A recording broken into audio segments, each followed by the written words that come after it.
কিছুদিন ফেসবুকে সাইয়ারা মুভির যন্ত্রণা, ফেসবুকে ঢুকতে পারি না, এমন অবস্থা। খালি সাইয়ারা সাইয়ারা সাইয়ারা, আর গানটা তো সেই ভাইরাল হয়েছে। তো পরে জামাইরে শুরু করলাম যে আসো না মুভিটা দেখি। কিছুদিন বলার পরে পরে একদিন দেখলো, মনে হয় 20 মিনিট দেখছে, আর ভাল লাগে না দেখতে তার। পরে বাদ।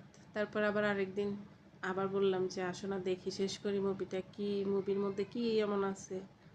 পর দেখলাম, 2 দিনে অর্ধেক দেখছি। দেখার পর বাকি অর্ধেক আবার রয়ে গেল। পরে আবার কিছুদিন বলার পরে তারপর দেখলাম। তো এত কিছু করে মুভি দেখলাম, মুভি দেখে এইটাই বুঝলাম, নায়িকা নায়করে সাইরা চলে গেছে, চলে যাওয়ার পরে শেষে আবার নায়ক নায়িকার মিল হয়েছে। মানে হিন্দি না বুঝলে যা হয় আর কি। আর হিন্দি বুঝি না বইলে ওই জামাইরে এত তেল দেওয়া লাগে, তেল দিয়া মুভি দেখা লাগে।